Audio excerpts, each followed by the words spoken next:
Olá, bem-vindos a mais um episódio do Momento RPPS, o podcast feito especialmente para você dos RPPS pelo Brasil. Eu sou o Jonathan Cardoso, especialista em investimentos do Banco do Brasil. E nessa segunda-feira, 22 de dezembro de 2025, vamos falar sobre os principais pontos que foram destaque na semana passada no Brasil e no mundo. Começando pelo cenário externo, nos Estados Unidos, os destaques foram os dados de mercado de trabalho e inflação de novembro. O payroll de novembro registrou a criação de 64 mil novas vagas, acima da mediana das expectativas, que era de 50 mil. A taxa de desemprego ficou em 4,6%, mesmo resultado de setembro, mais alto do que em novembro do ano passado, quando a taxa era de 4,2%. O CPI, Índice de Preços ao Consumidor, registrou avanço de 2,7% na comparação anual de novembro, ficando abaixo da mediana das expectativas da Bloomberg, que apontava para 3,1%. No entanto, é importante destacar que parte dos números foram obtidos por meio de métodos estatísticos, visto que a paralisação do governo americano ainda impacta a coleta e divulgação dos dados dos últimos meses. Na zona do euro, o Banco Central Europeu manteve a taxa básica de juros inalterada. O BCE também divulgou novas projeções econômicas, indicando que a inflação deve permanecer abaixo de 2% nos próximos 2 anos, retornando à meta apenas em 2028, além de revisar para cima sua estimativa de crescimento econômico. No Japão, o Banco Central do Japão elevou a taxa básica de juros em 0,25 ponto percentual para 0,75% em decisão unânime, e indicou que novos ajustes poderão ser realizados caso o cenário econômico inflacionário permita.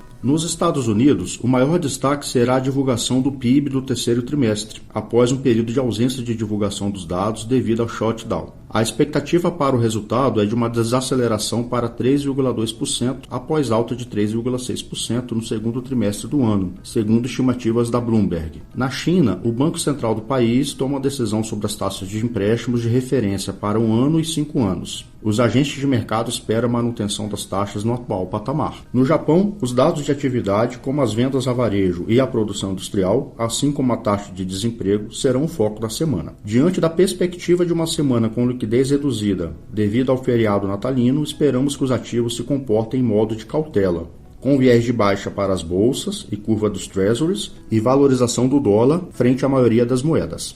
E no Brasil, como foi a semana? No Brasil, a ata do Copom reforçou a manutenção da trajetória contracionista da política monetária para garantir a convergência da inflação à meta. A percepção entre os membros é de que o atual patamar da Selic é suficiente para conduzir a inflação ao objetivo estabelecido. Ainda assim, o comitê permanece atento e não hesitará em retomar o ciclo de alta caso considere necessário. O relatório de política monetária do quarto trimestre reforçou o discurso de que a inflação está em trajetória de queda, mas a convergência à meta deverá ser lenta, o que exige política monetária contracionista por período prolongado. Na esfera fiscal, o Congresso aprovou o projeto de lei complementar número 128 de 2025, que reduz em 10% os benefícios fiscais e aumenta a taxação sobre BECs, Fintechs e JCP. O texto foi aprovado e segue para a sanção presidencial. E olhando para essa semana aqui no Brasil, teremos a divulgação do IPCA 15 de dezembro, com expectativa de aceleração ante o resultado de 0,20% de novembro. A retirada parcial dos descontos concedidos durante a Black Friday e a aceleração esperada para alguns combustíveis serão os novos vetores altistas. Por outro lado, a desaceleração nos preços das tarifas elétricas pode atenuar o aumento do índice. No campo fiscal, com o encerramento das sessões legislativas devido ao início do recesso parlamentar, as grandes pautas econômicas só retornam para o debate em fevereiro de 2026. Dessa forma, nessa semana marcada pelo feriado de Natal, aguardamos a curva de juros operando em queda, em conjunto com viés de baixa esperada para as taxas dos treasuries. O dólar deve se valorizar frente ao real em sintonia com o movimento global. O Ibovespa deve operar em queda, acompanhando as bolsas globais. E como tudo isso impacta e impactou na nossa busca pela meta atuarial?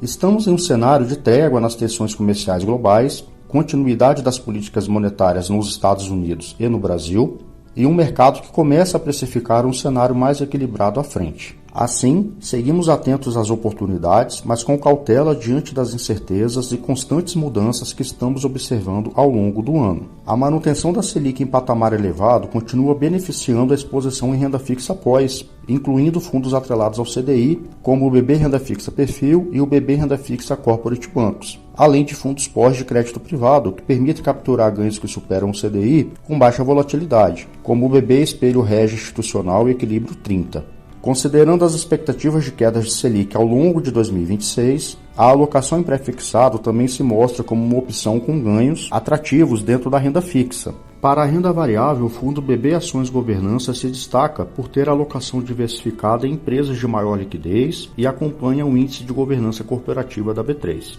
Olhando para o cenário global, o fundo BB Ações Bolsas Globais Ativo continua sendo uma opção para alocação em renda variável no exterior. Ele tem alocação nas principais bolsas globais, com gestão ativa e proteção cambial. Aproveitamos para reforçar que o Conselho Monetário Nacional publicou no dia 18 de dezembro a nova Resolução 5272, que entrará em vigor no dia 2 de fevereiro de 2026. Ela traz mudanças importantes quanto à gestão, responsabilidades, novas regras e limites de aplicação. Saiba que pode contar com a nossa assessoria para apoiá-los nesse momento de mudanças e adequação. E aí, ficou interessado nas alternativas que falamos? Então não deixe de agendar uma reunião com a nossa assessoria e assim ter uma análise personalizada para ajudá-los na gestão dos seus recursos. Foi um prazer ter a sua audiência nesse episódio do Momento RPPS. Você tem sugestões de temas para conversarmos aqui? Manda pra gente, fala com o seu gerente de governo ou seu especialista de investimentos no BB. Então é isso, pessoal. Até a próxima semana, um bom fim de ano e boas festas, descomplicando o mundo RPPS. Até mais. Conforme padrões da Anbima e aderentes às resoluções da CVM, seguem avisos obrigatórios antes da decisão de investimentos. Leia o prospecto e regulamento dos fundos antes de investir. Rentabilidade passada não representa garantia de rentabilidade futura. Fundos de investimento não contam com cobertura do FGC, do gestor ou administrador. Para a avaliação da performance de um fundo de investimento, é recomendável a análise de no mínimo 12 meses.